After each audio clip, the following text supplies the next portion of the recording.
Can the Toyota Tacoma survive? Or are we all buying Bentleys?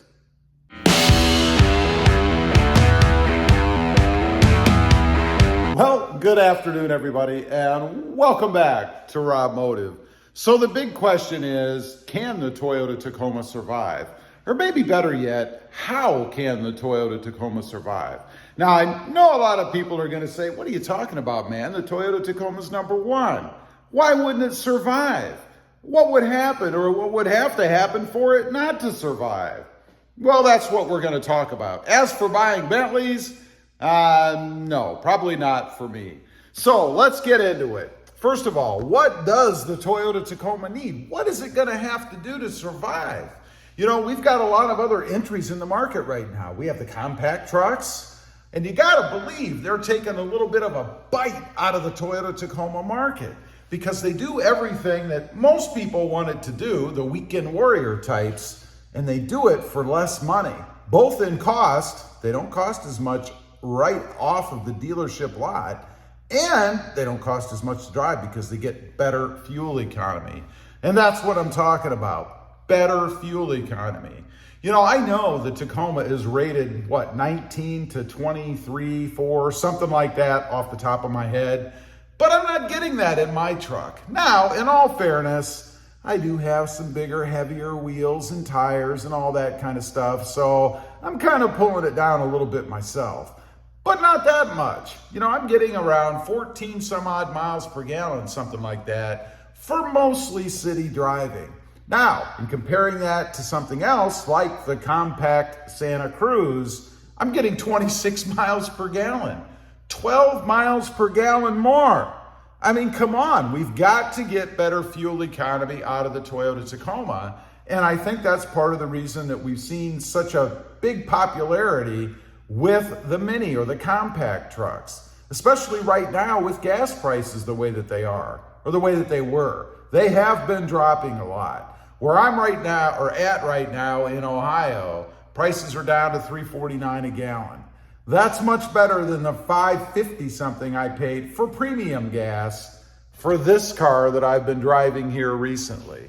Anyway, they need to get better fuel economy. They have to stay competitive with everybody else out there, particularly the compact or the mini trucks. Next up, more integrated technology. You know, when I got the Santa Cruz, it was amazing to me how well everything was integrated into that truck. Everything from the touch entry to get in, to the screens inside the truck, the way that they work, everything is seamless. It just works perfectly. Now, it also looks good inside that vehicle. You know, Toyota, with what they're doing, doesn't seem to make a lot of sense to me. If you've seen what they're doing with the infotainment systems, they're kind of just sticking it in there. I've talked about this probably about 400 million times before. I don't like the way that they're putting these things into the truck. They just don't look integrated. They don't look smooth inside the truck. And when you put the Tacoma, once they do the redesign and most likely put that raised screen in there, you know, where it goes up above the dash, it just doesn't look as good. And I think that's important. And I know there are a number of people out there who could care less. As long as the truck does what they want, for the most part, they don't really care about anything else. But I don't think that's true with everybody. Someone like me, I wanted to do that, but I also want it to look good. I want it to look good while it's doing that.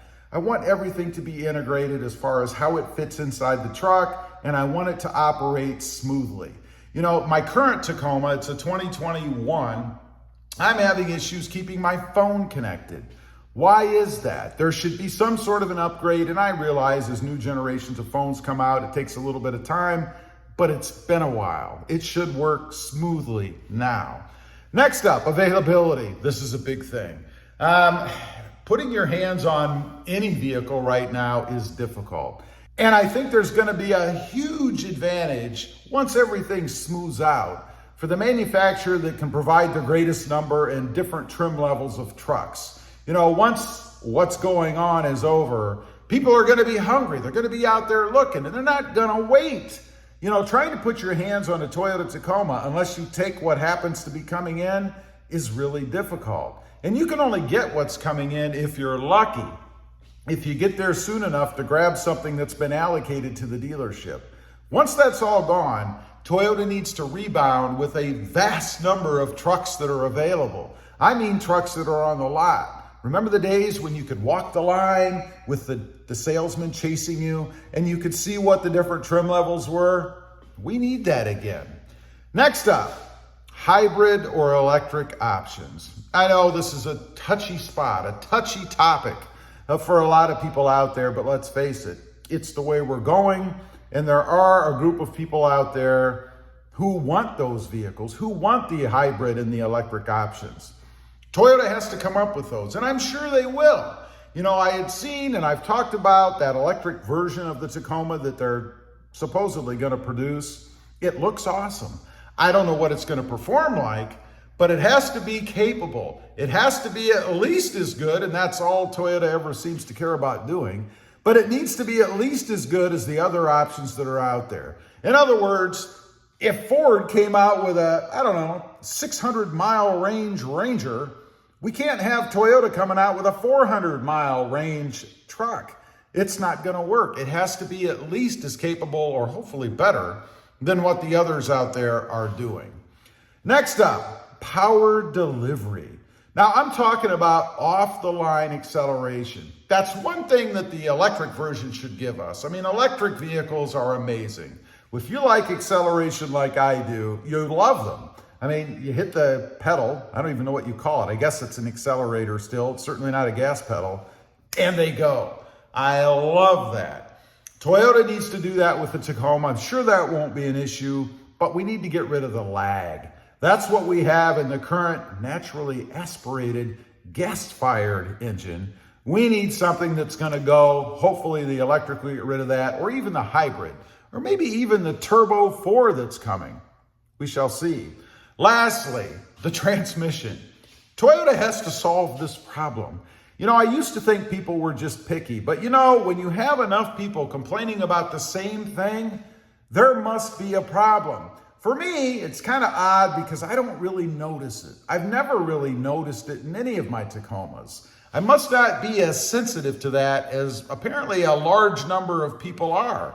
But Toyota needs to take care of that. It's a huge complaint about the Tacoma, how it never can decide on what gear to be in, how it never stays in sixth gear.